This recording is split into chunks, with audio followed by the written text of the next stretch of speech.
Hi and welcome. This week I'm taking a look at the Aprilia RSV Mille. Now this is a 2001 model. The Mille ran from 1998 to 2003 when it was replaced with the RSV 1000, which was effectively a restyled version of the Mille. Now the Mille was Aprilia's first big bore motorcycle. Before 1998, the largest capacity bike Aprilia had built was a 250. This was quite a departure for them, and they did have some help. The engine was designed and produced for Aprilia by Rotax, the Austrian company. It's a 60-degree V-twin, water-cooled with 4-valve heads. It's also twin-plugged and has electronic fuel injection.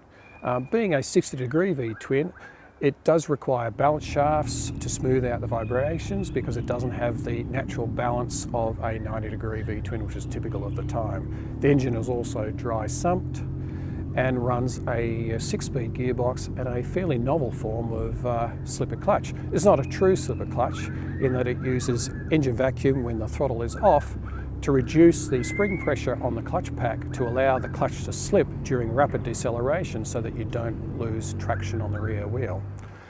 In my ride, I really couldn't tell how effective it was because I wasn't really punting the bike that hard, but the clutch was certainly light and easy to use and certainly wasn't a problem for me on the day.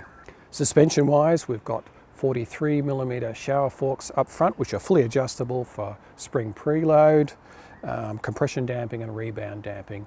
I found in the factory settings, the front end was really just perfect for our fairly bumpy roads and it was quite confidence inspiring. The rear shock is a Satch fully adjustable shock, again with preload, rebound and compression damping.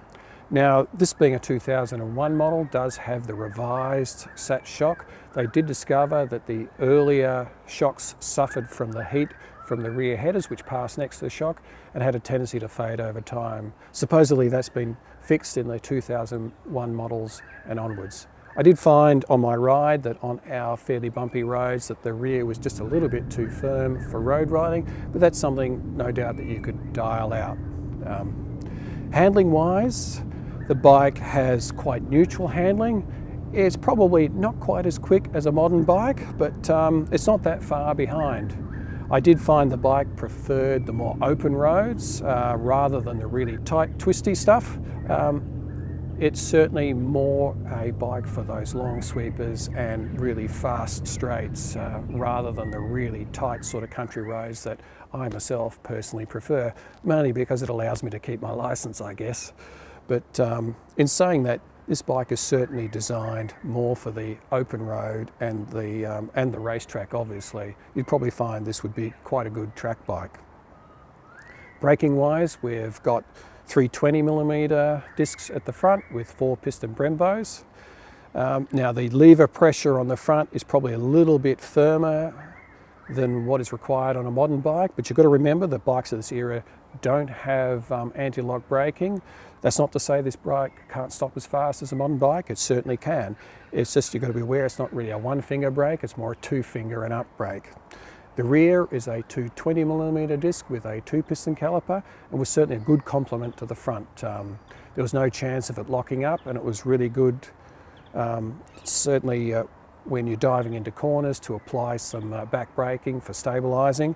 It was a good complement, as I said, to the front. Now the performance of the engine is quite interesting in that below 4,000 RPM there were a few flat spots, particularly between 3 and 4, where the engine was a little bit fluffy. But in saying that, you really don't run this bike below 4,000 RPM. The engine doesn't really want to be there. It wants to be over 4,000 RPM. Now those flat spots could be due to the fact that this bike is running an aftermarket muffler and it hasn't been remapped to suit, but I think it's probably more the case that typical of Italian bikes of that era, they really didn't pay that much attention in their mapping of the bike to those lower throttle positions, in that they're not the sort of positions you use when you're sports riding or riding on track days. I know from my prior experience with Ducatis and Moto Guzzis of the 90s that their fuel injection, they were really mapped for mid-range to top end, and the lower end mapping was just left pretty much to look after itself on some of those bikes. But so that's probably the case here. That's not to say you probably couldn't get rid of it, but I found that it really didn't impinge on your riding experience. Once you get the engine over 5,000 RPM, everything sort of really comes together. The engine really enjoys revving, and it's quite smooth at those RPMs. And as I've said before, it really likes travelling fast. This is not the sort of bike that you want to commute on. I know people will commute on them, but sports bikes really, particularly in that 90s, early 2000 era, were not designed for commuting, tootling around town. They were designed for track days or hard riding. They really were no compromise machines and not really that civilized in many respects. So if you're looking for something that is a dual purpose bike, I suspect you're not going to be happy with this. This is a bike that really suits someone who is looking for a raw sports riding experience. And in particular, a V-twin experience and to a lesser extent, an Italian experience, I guess. Price-wise, in Australia, these earlier Milles typically go between $6,500 to $7,500 Australian. They're actually quite good buys in many respects. The engines have proven to be fairly bulletproof. Looking at the forums, the only real niggles on this particular bike have been the starter solenoid and the starter sprag clutch comes to mind. But the engine basically is fairly bulletproof. Now, one of the standout features of this bike, of course, is its fabricated aluminium perimeter frame, which uses the engine as a stressed member. That's also complemented by the beautifully crafted aluminium swing arm. The paintwork on this bike is quite good quality, even after, well, it's actually been quite a few years since this is a 2001. This is a 16-year-old motorcycle. It's done 35,000 kilometres, but the paintwork actually looks pretty good. Some of the decals have started to craze a little bit, particularly around the front headlights. But apart from that, the actual finish is really quite nice. The attention to detail on these bikes is quite impressive. The fasteners are nice, just the way everything is put together. There's no shortcuts, everything is really nicely done.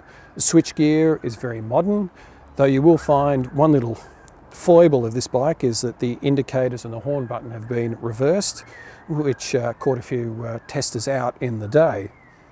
Instrument-wise, we've got a central tacho with a speedo to the left and a display with a few other bits of information on the right, including engine temperature and a clock and such like. There's not really that much more else to say about this bike, apart from the fact that this is really a raw Italian riding experience. This is not the sort of bike that you want to ride around town, I suspect.